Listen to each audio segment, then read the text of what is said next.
Hey, it's Luca, and welcome to the Luca Savazzi podcast. Have you ever been to an event, a party, a wedding, a birthday, or a work thing, and not long after you arrived, you left early? And not because you needed to, not because there was something better to go to, but because something inside you said, okay, that's enough, it's time to go. And then, not long after you left, regret. Again, not because it wasn't a good party, not because the people were boring, but because somehow you just left. So, this happened to me more than once. And it happened to me again recently. And it made me realize something interesting. If this is happening to me, then it's probably also happening to a lot of people out there. So, today, I want to share a tool I've been using and refining myself, especially when I go to places where I know that there will be moments of inner conflict and negotiation. It helps me be more present, more connected, and most importantly, more intentional about when I leave. But before we get into that, let me take you back. So, a few weeks ago, I was invited to a Christmas party by a company I worked with. It was the first time they organized it and the first time they invited people from the outside of the company, like me. So it was one of those Christmas market style events, and I was genuinely looking forward to it. I mean, days before, I was already thinking about it. What am I going to wear? Who is going to be there? What kind of vibe will it be? And on the day itself, I got dressed in full Christmas mode. I'm talking Christmas sweater, matching socks, little lights. I was ready to have some Christmas fun. And that day, I also left early because I didn't want to deal with the traffic stress or the parking stress. And on the way there, I even managed to get a ticket. 300 euros. Wrong exit, police right there. And I remember thinking, okay, this party better be worth it. And honestly, it was more than worth it.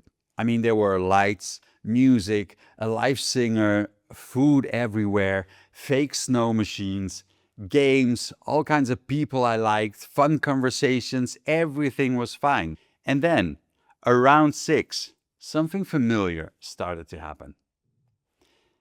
I mean, there was nothing wrong. I was still having a lot of fun, but I felt that itch. You know that quick look at your watch? And around 6:30, one of the guys in the group I was talking with, he announced that he was leaving. No explanation, just a simple question, "Hey, everyone else leaving?"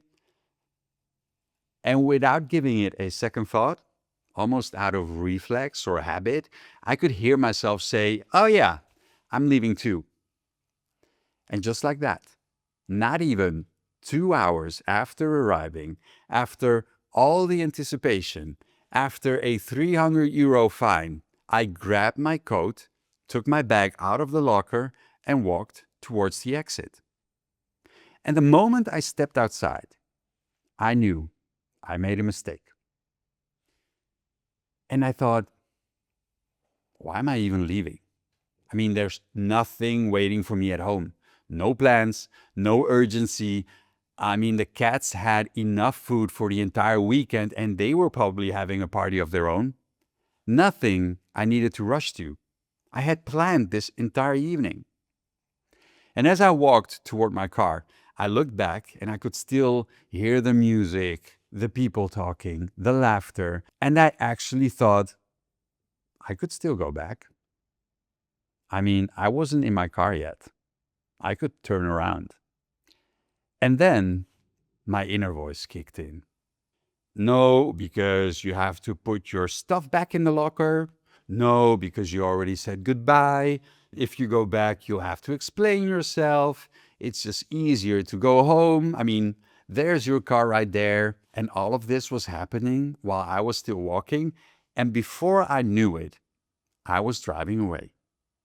And on the way home, I got stuck in traffic. It took ages. And that same inner voice that told me I should leave now shows up and tells me, oh, maybe you should have stayed. Oh, why did you leave so early? What if you stayed a bit longer? And there's a reason that regret shows up so strongly. Research shows that our brain doesn't like things that feel unfinished. And this is something that I recognize in myself. I go somewhere, and while I'm there, my head is already somewhere else. And when I leave, my head is back to the place I just left. And here's the interesting part. This is not FOMO. I mean, I'm not afraid of missing out on something better because there was literally nothing better going on. It was something else. It's not being committed to presence. And if you're listening right now and you're nodding along, well, first of all, welcome. You're not weird. You're not the only one. This is something that happens to a lot of thoughtful people out there. And for me, it didn't start with research. It started with simply noticing this pattern in my own life. And later, I realized that research explains exactly why we default to leaving. When our brain is overloaded, it doesn't look for the best options, it looks for the easiest one. And leaving, for me, is easy. So that's where the tool comes in. I call it the stay until rule. The stay until rule is exactly what it sounds like. Before you go somewhere, you decide in advance how long you're going to stay until. Not to force yourself, not to trap yourself, just a simple way to remove that constant internal negotiation with yourself. And deciding that time isn't random. It's not about staying as long as possible. It's about deciding what actually feels comfortable for you. So I might ask myself things like, do I want to go to the gym tomorrow morning? If yes, then staying until 11 probably doesn't make sense. Or is someone waiting for me at home? If yes, then maybe 7:30 feels right. So you decide beforehand what works for your energy, your plans, and your life. So let's take that Christmas party. If I'd used the stay until rule, I would have decided beforehand, maybe in the car, okay, I arrive at 5, I will stay until 8 because I already thought about not going to the gym the next day. And here's why it matters. Because once you make that decision, that commitment to yourself, you can stop checking your clock every 5 minutes. And at 6:30, leaving wouldn't even have been a question. I gave myself time. I gave myself calm, space, presence. But there's also a second part to this rule. And this is what makes it really powerful. You don't just decide how long you're going to stay, you also decide what you're going to say when a moment puts you to a test. Because it always does, right? Someone says, I'm leaving, how about you? Do you need a ride? That creates pressure. And you might answer from habit or reflex. With the stay until rule, you already know your answer. You look at your clock, it's 6:30, it's not 8, so you can safely say, no, I'm staying a bit longer, or it's still early, or I promised myself I'd stay until 8, or I'm having a good time. You're not making a decision in the heat of the moment. You're acting from intention. So, by rehearsing your response in advance, you make it easier for your brain to respond from memory instead of being caught by surprise.